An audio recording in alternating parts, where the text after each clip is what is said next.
Till you hear me so loud and clearly, this is the last time you'll ever hear from me. Hi there guys, welcome to another edition of Jonesy's vlog. I'm not bothering doing a reaction to the Man City game yesterday, basically because there's not really much point. You know, we were never in the game, completely outplayed by them. It was pretty much boys versus men, so I'm just going to leave it at that. The only real good thing to take out of it was the fans, as always. You know, absolutely magnificent throughout, really funny, creative songs as always. So yeah, that's all I'm going to say about the actual match yesterday. What I am wanting to, it's basically just asking a question. It's going to be quite a quick vlog today, and it's something I've already asked on Twitter. What is there to be positive about at Leeds United at the moment? Now, like I said, I already asked a question on Twitter, and basically majority of people were saying there's nothing really to be positive about at the moment. Had one person saying that the pies aren't too bad, which was fair enough. Yep, I'll go with that. Someone saying it can't get any worse. Someone saying it's positive that there's only 10 weeks to the end of the season. But did have someone saying that there are a few things to be positive about. Agree with a few, not with some. Youth contracts extended.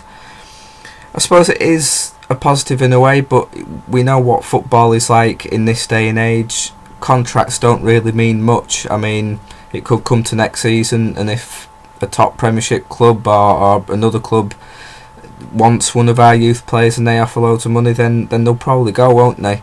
That's the thing about contracts in this day and age. They don't really mean too much. It is just a piece of paper. Cheaper tickets. Yep, I'll say that's definitely a positive. I think that's something that's really sort of come in since GFH have taken over. I will be getting onto them in a minute. Media back on good terms. Yep, the BBC seems to be back in with Leeds United at the moment, and majority of newspapers and other media outlets, which, you know, under Bates was always quite a bit of an issue. He always seemed to like falling out with them. So yep, that's definitely a positive. Minimal loans.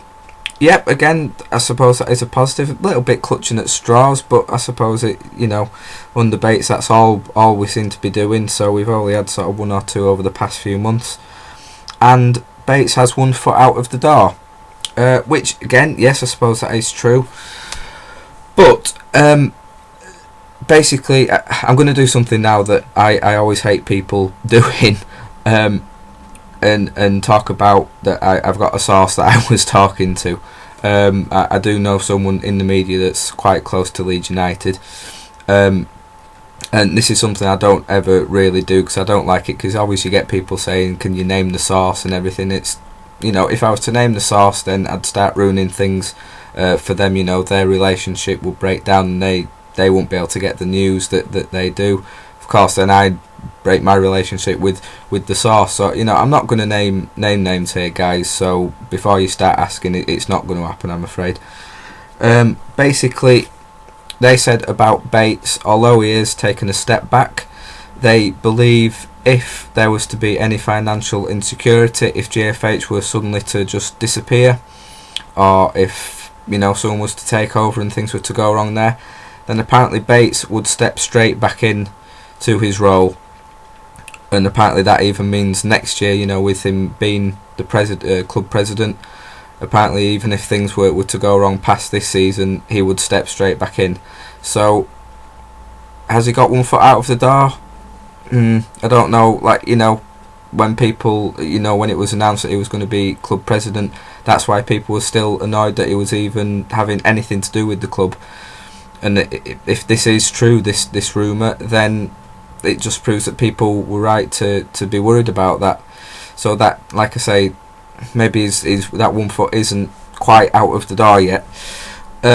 Also, from the source that I had, well, basically said what we all know, that GFH don't have the financial capacity to, you know, fund Leeds United and properly invest into the club. I think we already really knew that, to be honest. The little money they have put in, although it has helped, you know, it hasn't really gone as far as what most people would have wanted.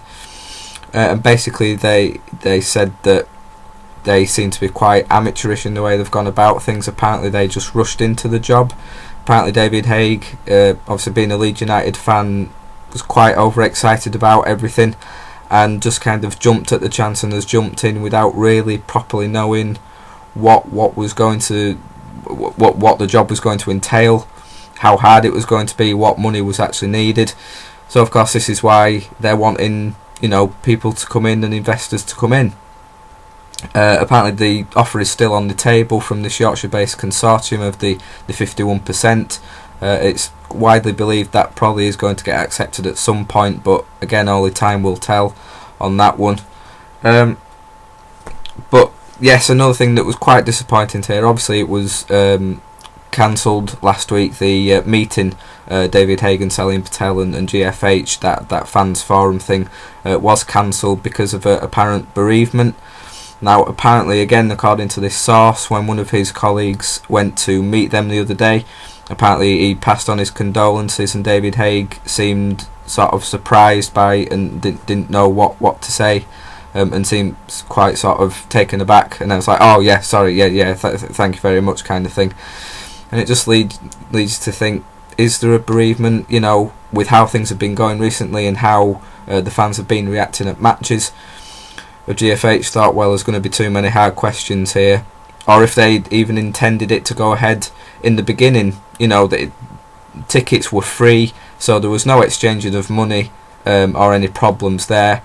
So maybe they thought, oh, we'll just announce that there's going to be a forum, but we're not going to do it so that fans just think that, you know, they're wanting to re-engage with fans, but it was just never going to go through anyway. For me, at the moment, answering the question, what is there to be positive about at Leeds United at the moment? Not very much. Again, as someone answered my question last night, they believe that quite a lot is happening at grassroots level, you know, with the youngsters and building up. You know, is that something to be positive about? Well, yes, obviously, you know, that's the future of the club, but we need to be really looking at the sort of next 4 or 5 years. I mean, is helping the youth out at this stage really the main aim? I personally don't think so. I mean, let me know if you think that's a true thing to say. But for me, that, you know, the team is just a shambles really at the moment. It's I've been saying it for weeks now. You know, obviously the team isn't good enough. We've got 1 or 2 players in there that are, you know, that I would like to keep, but apart from that, not really. The manager needs to go. There's no need for him to still be here. I mean, yesterday he was saying he deserves a medal over the last 12 months for how he's dealt with the squad. Well, you're picking Michael Brown, you're picking Rodolph Austin, you're picking Luke Varney week in, week out. I won't give you a medal for that, to be honest, Neil. I can't actually really pick out one manager that I would want that would help this club at the moment. Whoever you go for, there's a risk there. Like someone, again, I was speaking to someone on Twitter, you need someone who is going to be able to take the pressure of being manager of Leeds United, but not just take the pressure but also deliver and perform under that pressure. It's difficult to find a manager out there that fits that bill, so it's just going to be a case of see who is brought in and see how that happens. You know, I'm not going to stick my neck out and name a manager that I would want, because it's difficult to say really. Whether that's Adkins, whether that's Poyer, whether that's Paolo Di Canio, whether it's a foreign manager from somewhere else, from Italy, from Spain, you know, who knows? It really is such a tough call. So yeah, like I say, for me, there isn't many positives to be taken from the club at the moment, apart from the fantastic support. But you know, the supporters can't win as matches week in, week out. You know, it's up to the club, it's up to the teams. There's only so many times that we can say, yes, we lost the match, but the supporters were brilliant. It doesn't really mean that much at the end of the day, guys. Yes, it's fantastic. I'm so proud to be a Leeds fan, because we really are just amazing. But I really would like to have a decent team that goes along with that support.